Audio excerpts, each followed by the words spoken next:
بسم اللہ الرحمن الرحیم اللہم صل علی محمد وآل محمد۔ اسلام کے زمانے اول میں جن بدبخت لوگوں نے نبوت کا لباس فریم پہن کر خلق خدا کو گمراہ کرنے کی کوشش کی، ان میں مسلمہ بن کبیر سب سے زیادہ اہم اور مشہور ہے۔ یہ شخص کذاب یمامہ کے لقب سے بھی مشہور ہے، یعنی یمامہ کا جھوٹا شخص۔ مسلمہ کذاب یمن کے مشہور قبیلے بنو حنیفہ کا سردار تھا۔ اس کی کنیت ابو سمامہ اور ابو ہارون تھی۔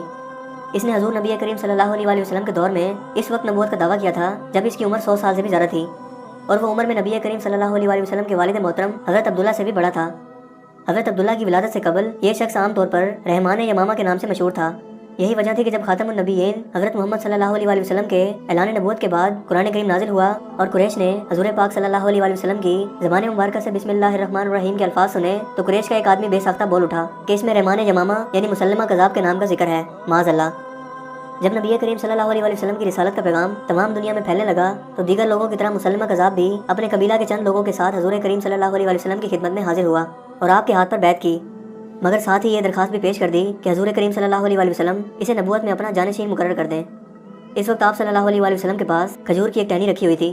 آپ نے فرمایا، اے مسلمہ، اگر تم خلافت میں مجھ سے یہ شاخ بھی طلب کرو تو وہ بھی میں تمہیں دینے کو تیار نہیں، کیونکہ حضور نبی کریم صلی اللہ علیہ وآلہ وسلم اس کے دل کی ساری کیفیت جان چکے تھے۔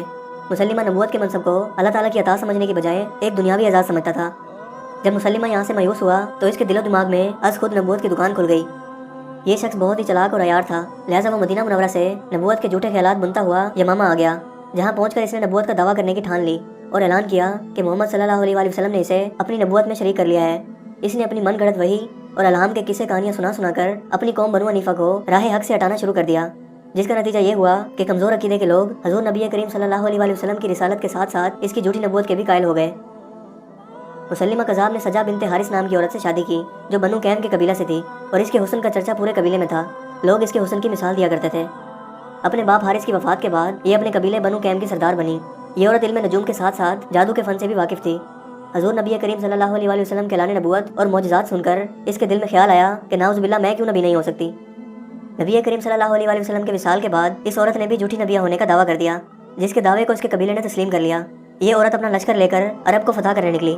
اسی دوران اسے بنو حنیفہ کے سردار مسلمہ کذاب کا پتہ چلا کہ اس نے بھی نبوت کا دعویٰ کر دیا ہے۔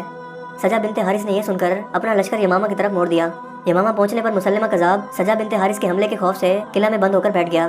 سجا نے قلعے کے پاس موجود چشموں پر قبضہ کر لیا، لہٰذا مجبور ہو کر مسلمہ کذاب نے سجا بنت حارث سے ملاقات کی خواہش ظاہر کی، اور پہلی ہی ملاقات میں اس عیار شخص نے سجا کو اپنے عشق کے جال میں ایسا پھنسایا کہ ان دونوں جھوٹوں نے وہی موقع پر نکاح کر لیا۔ لہٰذا یہ دونوں مل کر مزید طاقتور ہو گئے اور اسلامی حکومت پر حملہ کرنے کے لیے منصوبے بنانے لگے۔ یہ وہ دور تھا جب حضرت ابو بکر صدیق رضی اللہ تعالیٰ عنہ مسلمانوں کے خلیفہ تھے۔ جب آپ کو اس فتنے کی خبر ہوئی تو آپ نے اکرمہ بن ابی جہل اور شرجیل بن حسنہ کو ان کے خلاف لڑنے کے لیے بھیجا، لیکن وہ کامیاب نہ ہو سکے، جس کے بعد مسلمہ کذاب کی ہمت اور حوصلہ مزید بڑھ گیا۔ آخرکار حضرت ابو بکر صدیق رضی اللہ تعالیٰ عنہ نے حضرت خالد بن ولید کو اس لشکر سے لڑنے اور اس فتنے کا خاتمہ کرنے کے لیے بھیجا۔ حضرت خالد بن ولید شرجیل بن حسنہ کے ساتھ مل کر حملے کے لیے روانہ ہوئے۔ جب مسلمہ کذاب کو پتہ چلا کہ اسلام کے سپہ سالار اور سیف اللہ حضرت خالد بن ولید اس کی سرکوبی کے لیے آ رہے ہیں تو اس نے بھی اپنا لشکر تیار کر لیا۔ یمامہ پہنچ کر خالد بن ولید نے شہر کی فصیل کو گھیرے میں لے لیا۔ مسلمہ کذاب نے چال چلتے ہوئے اپنا ایک آدمی حضرت خالد بن ولید کے پاس بھیجا کہ کسی طرح صلح کی کوئی صورت نکالی جا سکے، مگر وہ ناکام ہوا۔ اگلے روز خالد بن ولید نے اپنے لشکر سے خطاب میں کہا کہ اے لوگو، نبوت ختم کر دی گئی ہے اور حضور نبی کریم صلی اللہ علیہ وآلہ وسلم اللہ کے آخری نبی ہیں۔ ان کے بعد جو نبوت کا دعویٰ کرتا ہے وہ جھوٹا ہے، اور اسی جھوٹ کے خاتمے کے لیے ہم آج صف آ رہے ہیں۔ یہ کہہ کر خالد بن ولید نے اپنی فوج کے ساتھ مسلمہ کذاب کی فوج پر حملہ کیا، اور یوں یمامہ کے مقام پر زبردست جنگ شروع ہو گئی۔ بنو حنیفہ نے بھی مقابلہ کیا، مگر مسلمانوں کی بہادری اور خالد بن ولید کی قیادت نے ان کے پاؤں کھیڑ کر رکھ دیے۔ نتیجتاً مسلمہ کذاب اور ان کے ساتھی جان بچا کر ایک باغ میں محصور ہو گئے۔ حضرت برا بن مالک رضی اللہ تعالیٰ عنہ نے دیوار پر چڑھ کر باغ کا دروازہ کھول دیا، لہٰذا مسلمان اس باغ کے اندر داخل ہو گئے۔ اس دوران 10,000 مرتدین مارے گئے۔ حضرت حمزہ رضی اللہ تعالیٰ عنہ کے قاتل وحشی نے، جو اس سے بیشتر مسلمان ہو چکا تھا اور اس لشکر اسلام میں شامل تھا، مسلمہ کذاب کو ایسا نیزہ مارا کہ وہ اپنی جگہ سے حرکت نہ کر سکا اور وہیں ڈھیر ہو کر مر گیا۔ یہ واقعہ 12 ہجری کا ہے۔ یوں شکست کے بعد مسلمہ کذاب کے جھوٹے پیروکار بھاگ گئے۔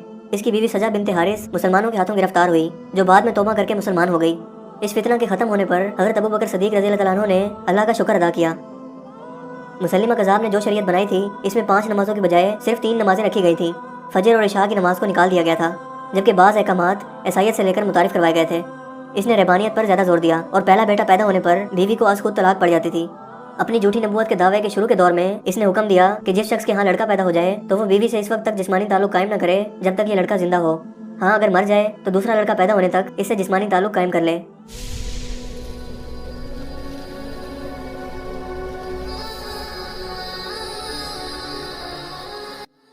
دوستوں مجھے امید ہے کہ آج کی یہ ویڈیو آپ کو کافی انفارمیٹیو لگی ہوگی اور پسند آئی ہوگی. اگر آپ مزید اس طرح کی اسلامک ویڈیوز دیکھنا چاہتے ہیں تو ہمارے چینل ہنسی ٹی وی کو ضرور سبسکرائب کریں. چینل کو سبسکرائب کرنے کے بعد بیل کے آئیکن پر بھی ضرور کلک کریں تاکہ اس طرح کی ہر نئی آنے والی ویڈیو کا نوٹیفیکیشن آپ کو سب سے پہلے مل سکے. آپ اپنی رائے کا اظہار کمنٹس میں بھی کر سکتے ہیں.